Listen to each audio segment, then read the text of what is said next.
आ गए मेरी मौत का तमाशा देखने। अब मुझे लटका देंगे, जुबान ऐसी बाहर आएगी, आंखें बाहर आएगी, थोड़ी देर लटकता रहूंगा, फिर ये मेरा भाई मुझे नीचे उतार देगा, फिर आप चर्चा करते घर चले जाओगे, खाना खाओगे, सो जाओगे। तुम्हारी ये नामर्दानगी, बुज़दिली एक दिन इस देश की मौत का तमाशा इसी खामोशी से देखेगी। कुछ नहीं कहना मुझे, तुम्हें कुछ नहीं। तुम्हारी जिंदगी में कोई फर्क पड़ने वाला नहीं। अंधेरे में रहने की आदत पड़ी है तुमको, गुलामी करने की आदत पड़ी है। पहले राजा महाराजाओं की गुलामी की, फिर अंग्रेजों की, अब चंद गद्दार नेताओं की और गुंडों की। धर्म के नाम पर ये तुम्हें बहकाते हैं, तुम एक दूसरे के गले काट रहे हो। काटो काटो। ऊपर वाला भी ऊपर से देखता होगा तो उसे शर्म आती होगी, सोचता होगा मैंने सबसे खूबसूरत चीज बनाई थी, इंसान। इंसान नीचे देखा तो सब कीड़े बन गए, कीड़े कीड़े। रेंगते रहो, सड़ते रहो और मरो। आए और गए, खेल खत्म।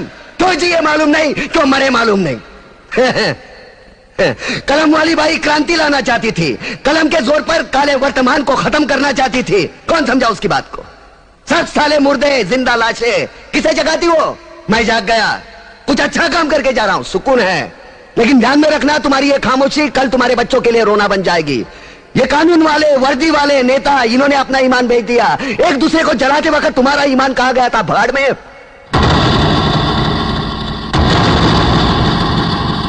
ये पिस्सू जैसा हमारा पड़ोसी मुल्क आने वाले कल में शायद अपने आप को दुनिया के नक्शे पर देख नहीं पाएगा। एक बात भूल रहा है, उनके घर में जो रोटी बनती है ना, उसका आटा भी विदेशी चक्की से पीस के आता है।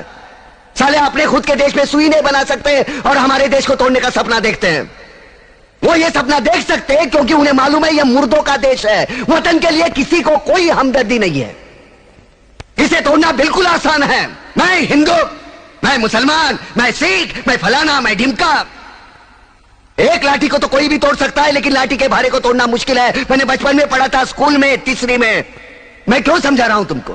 क्यों समझा रहा हूं? पागल हूं मैं? भूसा भरा पड़ा है मेरे दिमाग में। क्यों बातें कर रहा हूं इन पत्थरों से? हंसो हंसो, खुशियां मनाओ।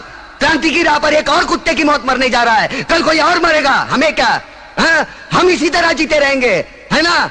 जियो भाई जियो, जैसे चाहिए वैसे जियो। मैं हिजड़े की जिंदगी जीना नहीं चाहता। ए ला, चल चल ला।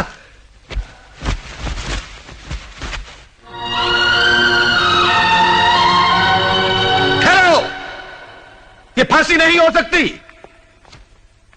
उन देशद्रोहियों के खिलाफ जो सरकार को सबूत मिले हैं, उससे साबित होता है कि प्रताप ने उनको मारकर देश का उद्धार किया है।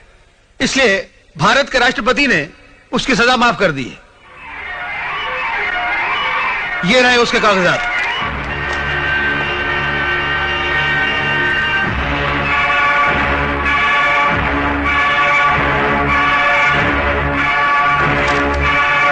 रोक दीजिए